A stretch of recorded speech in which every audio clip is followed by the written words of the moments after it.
There is no one on this earth that does not experience some form of anxiety, fear, insecurity. Sometimes it's mild, sometimes it's more extreme. Because life is filled with challenges. Some of them difficult challenges. Some go back to our childhoods. But everyone has, at some point in their life, a time that they have to deal with.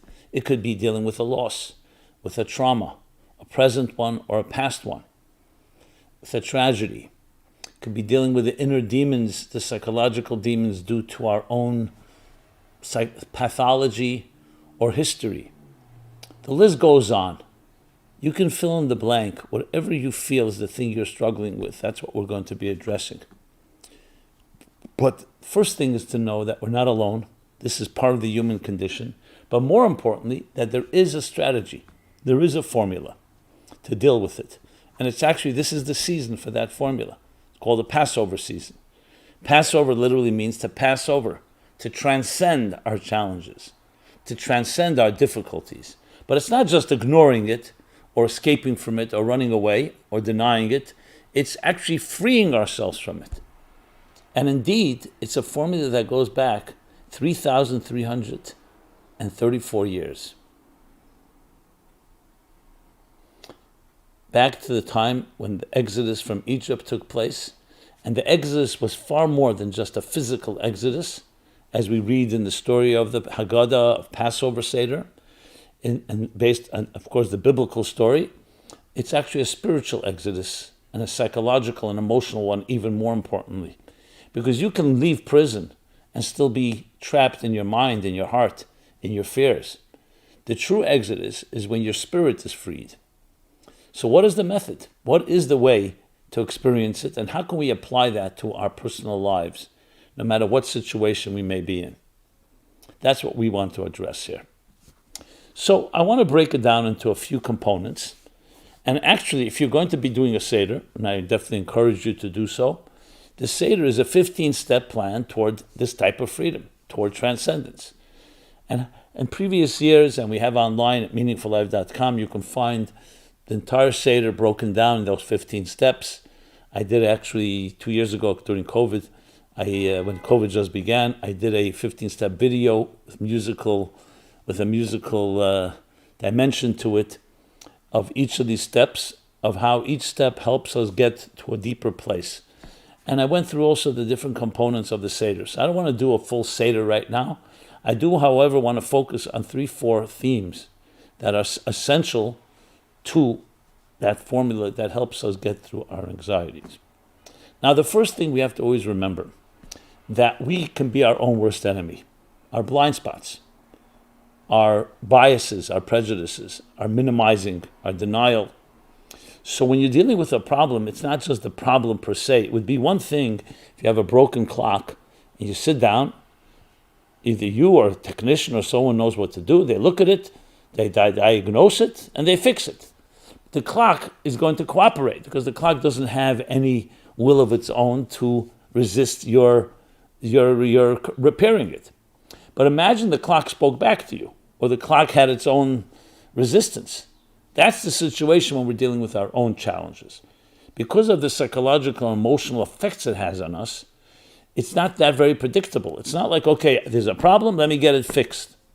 The problem gets compounded by the fact that it's our own problem, and we're blinded by it. And if you don't address that, you keep going in circles. Like this I think Einstein was that said that you cannot fix a problem from within the system where the problem was created. You need to go outside of the system. So essentially, Passover in general, and the psychological first step in this formula, is to be able to separate yourself and say, here's an issue, let me define it, and I'm not going to allow my biases and my blind spots to affect it. Now, it's easier said than done. But that's the first most important thing, is to be the awareness of an issue, and as much as possible. And that's why we need friends, a mentor, or someone that can help us look at it somewhat objectively. I say somewhat because it's impossible for a person to see themselves entirely objectively. But at least be aware of that. Remember, we cannot suddenly transform ourselves from subjective creatures to objective ones, but you can be aware of your subjectivity and be anticipate blind spots, resistance, denials, minimizing, and so on. And this is vital in any journey. The journey is called integrity. It's called sincerity. It's called honesty, being honest with yourself. So if it's any experience that you're going through, whether it's a fear, whether it's a form of shame, listen, shame by definition is such that you're ashamed to be ashamed. That's what shame is, which in itself becomes the issue because you don't want to acknowledge it, or you don't want to really face it, because that's part of what shame is all about. But shame is so much part of abuse and hurt and trauma that we have to in some way look at it. So essentially, the first step is, and this is why the Seder begins with Kadesh, which means, Kadesh literally means to sanctify, to make a blessing on wine. It's a form of sanctification, but it also means to separate from. It's like anything that you've been doing yesterday, start anew. I'm going to start anew. It's like a clean slate. Now, it's not a completely clean slate, obviously, emotionally, because we still carry the baggage. But in your mind, at least, say, you know what? For now, I'm going to think of myself as like a new person.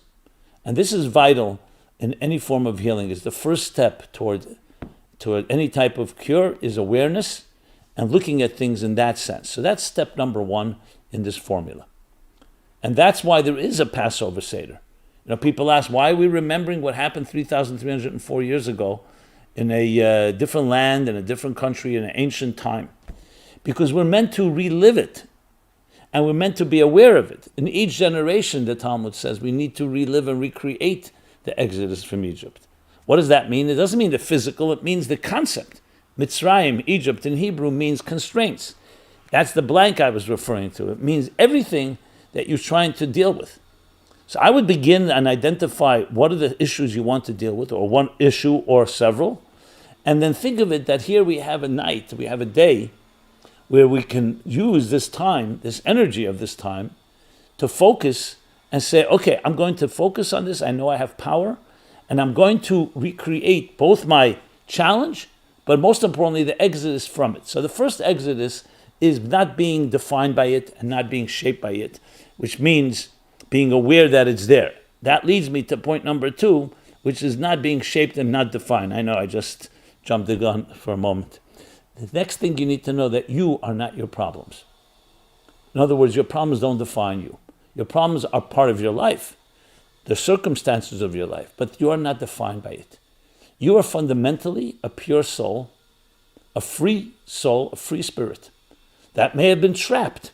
Well, not just may have been, we're all trapped in some way in our physical bodies, or the way it's put in the Tanya, in our animal souls, and in the physical world with all types of temptations and distractions that seduce us. And they grasp us in their tentacles and distract us from where we should be. Once you can identify that and separate yourself, I mentioned before separation. So really it consists of two components. One is recognizing what it is and identifying it, and not just allowing your subjectivity to cloud it, recognizing that you may be blinded, that you may be sometimes your own worst enemy. And secondly, to know that you are not defined by it. When the people left Egypt, the big challenge was that they psychologically were trapped. They did not feel not just the oppression and the affliction and the slavery and the bondage. In their minds, they felt they're not free people. It says they couldn't even listen to Moses because of their shortness of breath and the difficult work. Because when you're overwhelmed, you can't hear things. You can't see things clearly. So the critical component was that Moses convinced them in a positive way, your time of redemption has come. You are really free people. And when your mind and your heart and soul, you know that, then the rest follows. Obviously, you still have to deal with adversity, you have to deal with your captors, or you deal with your oppressors, which was also dealt with. But the first thing you need to know, that you can win this battle.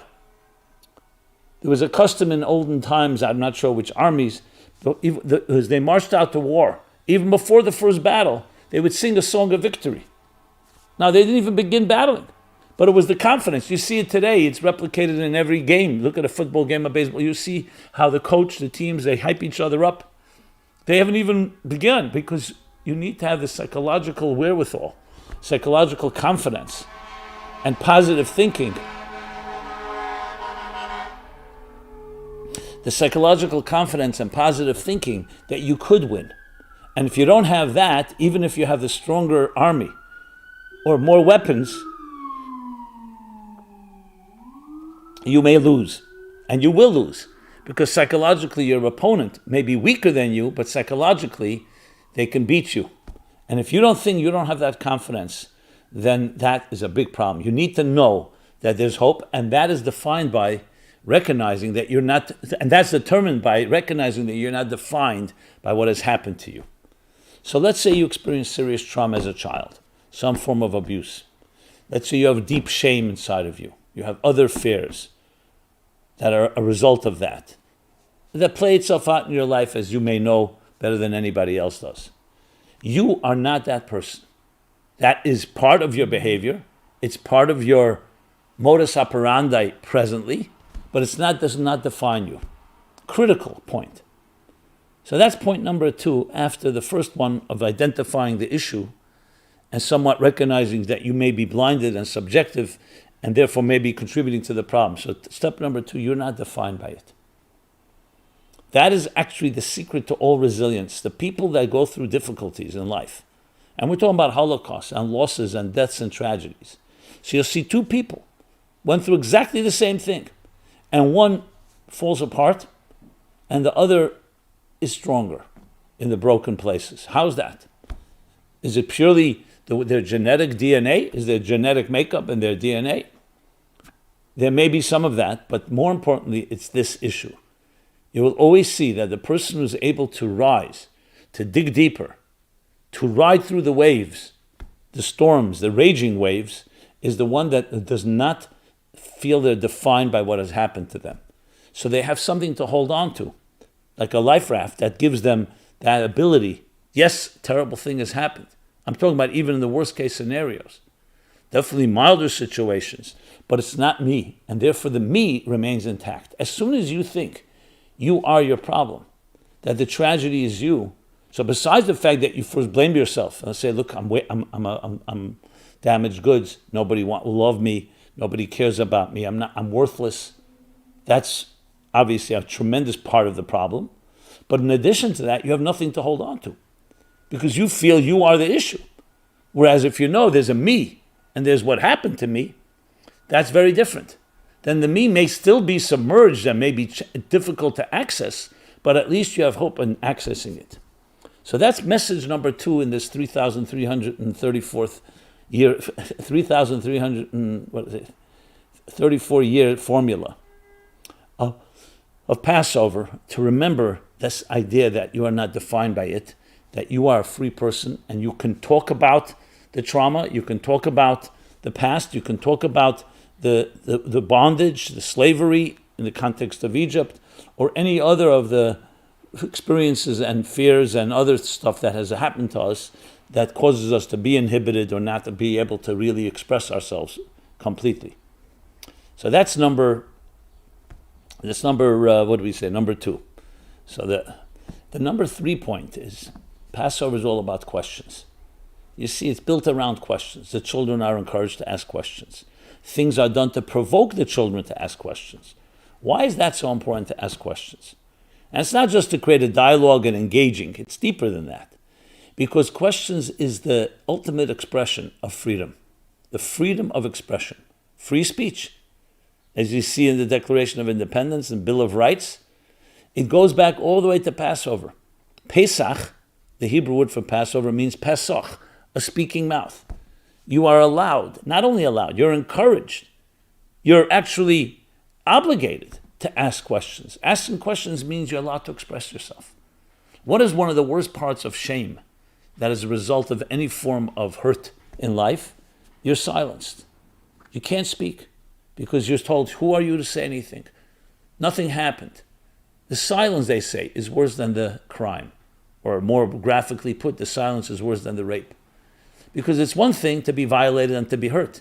So at least you could cry out in protest, in pain. But if you're told you can't cry, smile. There are pictures to be taken. What do you think happens? That means you're being invalidated. Your very pain is being invalidated. Far worse than the original pain. So we're told, express yourself. Magid. is the main bulk, the fifth step in the 15 steps of the Haggadah, of the Seder, which is the name Haggadah. Magid means to relate. Haggadah means the relating of the story. We talk. Not only can we talk, we should talk, we must talk. And talking means, obviously, asking questions, being curious, knowing that you will not be silenced or shut down. Now, obviously, there's a healthy way to ask questions. Some people ask questions just to ask questions to justify their position, not because they want answers. Here we're talking about questions as part of a journey toward freedom. And that's why you'll see any free society, the first thing is freedom of expression. I don't know if this applies today, but Thomas Jefferson said if he had to choose between free speech and a free press, he would use free press, because without a free press, you won't have freedom of speech. Some people question whether there is a free press today, but that's another discussion. And that's why you also see on the other side of the coin, the other end of the spectrum, what is a fascist regime, a totalitarian regime? Any dictator comes to power, the first thing they do is they have to silence their enemies. They have to silence their opponents. They have to mind control, propaganda, controlling the airwaves, controlling the flow of information. Why? Because any question is a threat. You can be challenged. That's why you'll see these regimes will establish immediately a Bureau of Truth and Information. Rest assured, if you hear about a Bureau of Truth and Information, you can know it's neither true nor information. Because truth and information should be coming from all of us to ask. Fine, we go to intelligent people, to objective people, to scholars, to people who are experienced, to seasoned individuals. Pravda, which is the Russian newspaper, the communist newspaper, you know what Pravda means? Truth. As a matter of fact, the Yiddish communist newspaper for many years was called MS, truth. Would you trust a newspaper that calls itself the truth? Here's the truth. Some say the word emes in Hebrew is written in Hebrew Yiddish, Aleph Mem Sof. The newspaper actually spelled it Ayin Mem Ayin Samach. If you're familiar with the Hebrew, that's a complete misspelling. It's pronounced that way. Some say, because the editor was trying to hint to the readers that don't think this is true, even the name is misspelled. And my grandfather used to tell me, he was from Russia. He said to me, my father happened to be a journalist, but my grandfather was like somewhat skeptic, cynical about journalism. He said to me, everything in the newspaper is a lie. So I said, Zayd, Grandpa, come on, please. This is America, free press. So he said, everything is a lie. And you'll see when you get older. Even the date on the newspaper is a lie. It was printed the night before. Interesting insight. But that's an aside. Let's get back to our discussion here. So we see asking questions, communicating, finding someone to speak to, and finding the right people who will listen to you and won't criticize and won't judge and won't be condescending and won't be patronizing. So that's step number 3. So we have so far 3 steps. One is understanding your subjectivity and blind spots and somewhat separating yourself from the experience that you're dealing with, your Mitzrayim, your shame, your fear, your anxiety, your trauma, whatever it may be. The second step was knowing that you're not defined by it. And the third step is you are allowed to ask. And this actually reinforces point number 2, because once you're allowed to speak, then you can say, 1 second, something was done to me, something hurt me, someone hurt me. And that alone is already separating you, the one that's questioning or crying out or protesting against any form of violation or any form of hurt or pain. That alone reinforces the fact that you are not it. When you're silenced, it's basically saying swallow it. That's who you are, and shut up. And actually nothing happened. Something's wrong with you. Something's wrong with your perception. As people have, I can't tell you how many people have told me. That's what I was told. I was hurt, and I was told, you're the problem. You're making it up. Couldn't have happened. Because it was, of course, very convenient for the perpetrator or those that covered up the perpetrator. That's why the cover-up, the silence, is so terrible. And that's why speaking is so vital. There's a verse that the Talmud explains that says if a person is anxious, so the Hebrew word for the response to that is yasiach. Yasiach, the Talmud says, can be interpreted in 2 ways. One means to speak about it, from the word sicha, speak. like Haggadah, like Magid. Speak about it. The second is with a samach, which is a different translation. It means to distract yourself. So one of the great classic mystics, the fourth Chabad Rebbe, Rabbi Meir Marash, asked the question, seems to contradict the two interpretations. To speak about it is the opposite of distracting yourself and thinking about something else. He says, no, when you speak about it, you release it. Release it. It's freedom. And when you release it, you don't obsess over it. How many things we obsess over within ourselves? Someone said something to us, we're insulted, or past grievances and so on. And you carry it, and it ties you up in knots. And you're consumed with it. Nightmares. And you just can't get rid of it. When you speak, it's a way of freeing yourself. So that's the step number 3 in this formula that we're discussing. Number 4, we eat matzah on Passover. You know what matzah represents? One word, bittul. A word I've introduced many times in these classes. It's a Hebrew word, but I'll translate it. It's hard to fully capture in one word, but it's a combination of humility, modesty. But the best expression I like to use for this is the suspension of self. Not just suspension of self, in absorbing something greater than yourself, is the ultimate form of transcendence. What is the alter ego, if you wish, or the diametric opposite of bittul? Me and nothing else. I'm the center of the universe. Everything is about me. Yes, sometimes you'll give something because you get something in return. But it's all about me. Bittul is the opposite. It's not about me. It's about what is greater than I am. It's the ultimate experience of freedom. Even though it sounds counterintuitive, you know what? If I'm not going to take care of myself, who will take care of me? No, but the truly free people and the truly happy people recognize that they are here to serve a higher cause. Whatever that cause is, I'm not dispelling it out right now. But it's not man-made, and it's not about you. And that makes you paradoxically greater than when you just focus on yourself, because you're only as great as you can be. And that's always going to have a limitation. But if you connect yourself to a cause that's eternal, that's infinite, that's dedicated to spreading goodness and kindness, bringing light to this world, then you become an extension of that. And that's tremendously empowering. One of the saddest things that brings one to tears when you hear about children who've been hurt, about any of the Mitzrayims we're talking about, that we're trying to free ourselves in this Exodus strategy,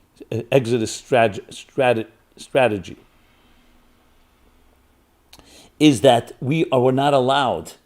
We were hurt, and it's so-called our flower began to close up, like literally in a like in a fetal position where you curl up in your fears, and you can't spread your wings and soar and be yourself and really express the true you. So what happens is that you become very trapped in that little corner that you've been placed. That's the ultimate enslavement, not being able to be yourself, the fullest sense of yourself.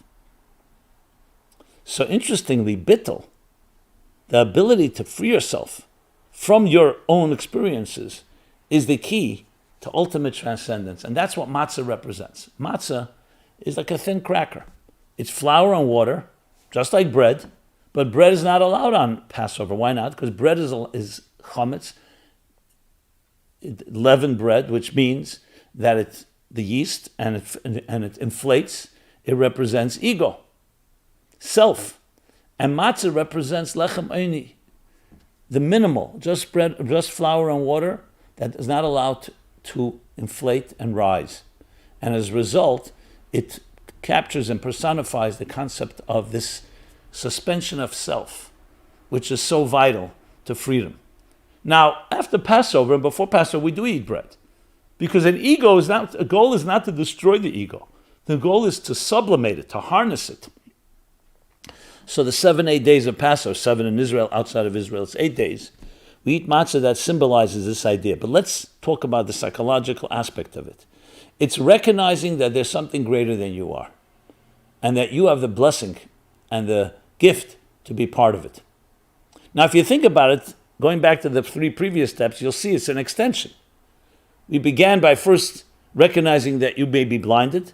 Secondly, you're not defined by your traumas and your negative experiences and by your suffering and pain. That doesn't define you. You may have suffered, but you're not a sufferer. Number 3 is the concept that we spoke about, being able to speak, to breathe, to be able to open up about it. And now we talk about transcendence, actually experiencing something greater than you are. So one of the most important things to remember, and it is counterintuitive again, that when you're feeling locked and trapped, the best thing you could do is not curl up in bed, not isolate yourself and in your own lonely place, but actually to go out and help somebody, even if you're not in the mood. Because that is the ultimate expression of transcendence. Don't allow your mood, your feelings, your demoralization to control you. Now, that's not always going to be easy to do. That's why it's important to commit, either to volunteer, make sure it's locked in every Monday, every Tuesday, whenever it is, you're committed to doing so-and-so so you can't get out of it. That, again, paradoxically, will help free you from your very own sadness and demoralization, whatever experience you've had is causing you to have. So that's number 4, the concept of bittul. But then we also drink wine on Passover. So wine is like the other side of things. Wine is not just water. It's a rich drink. It's the drink of royalty. And on Passover night, we're supposed to be like royal. We're not just former slaves, just freeing ourselves and just getting out of prison. We're kings. Because as I said, we're free spirits that have been trapped and are trapped in some way in this material world. But that's not our definition. That's not who we are. So we drink wine that expresses that royalty, that expresses a certain openness of heart and soul, which wine does. It says, Nichnas yain, as the wine enters, yotza sayid, the inner dimension of you is expressed. Now, we're not talking, God forbid, intoxication or any excessive drinking. And those that have issue with drinking, there are guidelines of how to do that on Passover. It's the symbolism that I'm discussing here, the significance of it, the expansiveness of it. Because on one hand, matzah alone, okay, fine, I will be humble and modest and suspend myself in something greater. But then you express that greatness in your life. You're drawing it down. It's not just you're subjugating yourself, you're drawing it back. And now drink like a king, like a queen. And know that you deserve everything in this world because you were created in the divine image and you're fundamentally a free spirit. Your soul is free. Nobody can enslave your soul except yourself. People can do things that can enslave you psychologically, emotionally, as we discussed. But ultimately, nobody can really control you, which is so much the essential theme of Passover. So we talked about 5 key components in this formula, in this 3,334-year formula of the Exodus strategy. Now, there's no doubt, this is going on for over 3 millennia, that when a person employs these methods and this formula, it will work. Now, there's no magic pill. Nothing works just overnight quickly. It's really an approach. And this approach is meant to be not just 1 night or 2 nights of the Seder, but it's meant to spill over, that you integrate it into your life all the time. Which means every day you should be focusing on these 5 components. This is the true formula for total healing. And healing means that you can't erase your past, but you can transform it. You can harness it. And that's ultimately what the Passover teaches us. That which doesn't kill us makes us stronger. That which didn't hurt us makes us more powerful. And it's actually a verse in the book of Exodus, right? The beginning. As they were oppressed, in direct proportion to their affliction and oppression, they thrived and they flourished. That tells you the answer to all recovery. It's not just getting back to square one. It's not just damage control. No, it's harnessing, it's transforming, it's using it as a springboard. That whatever you've learned in your darkest moments, whatever you learned in those difficult places in life, will ultimately become the ingredients. Think of it like the tears that become the moisture that feeds and nourishes your growth and makes you into a far greater person. That's the ultimate goal in this whole process. So these 5 steps are all meant, and 5 steps, as I said, there are 15 steps of the Seder. I'm not replacing them.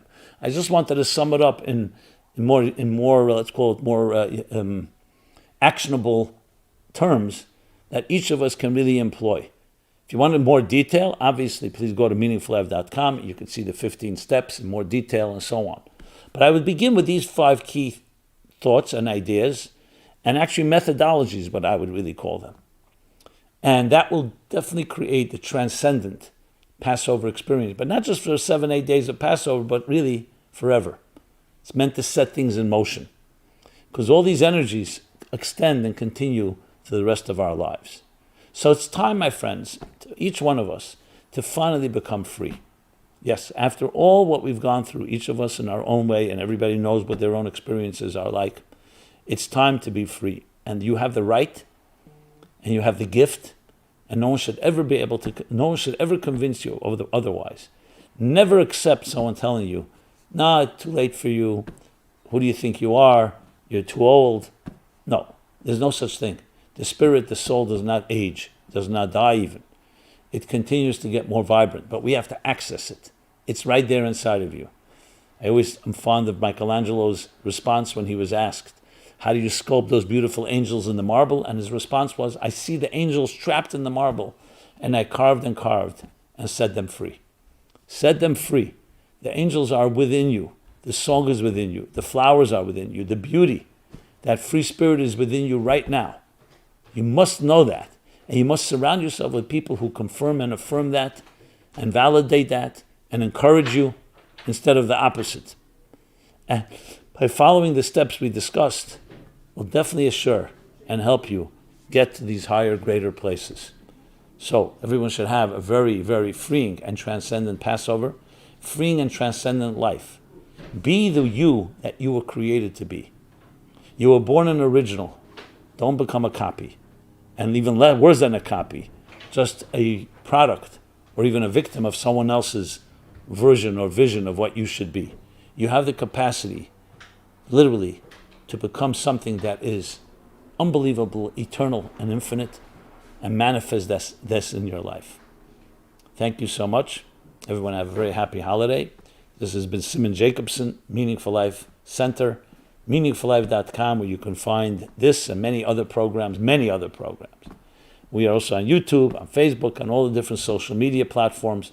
Please benefit, take advantage of our robust schedule of activities, as well as different programs, video, audio, text. And I'd love to hear your feedback and your thoughts and your comments and suggestions. And of course, share with others. At the end of the day, the greatest gift is to share, to pay it forward. If something touches you, make sure that you share it with another. The goal is to create a ripple effect that ultimately transforms, the butterfly effect that transforms existence itself and creates a transcendent world, starting with a world in microcosm yourself. Thank you so much. This program is brought to you by the Meaningful Life Center. Please help us continue our programs. Make even a small contribution at meaningfullife.com/donate.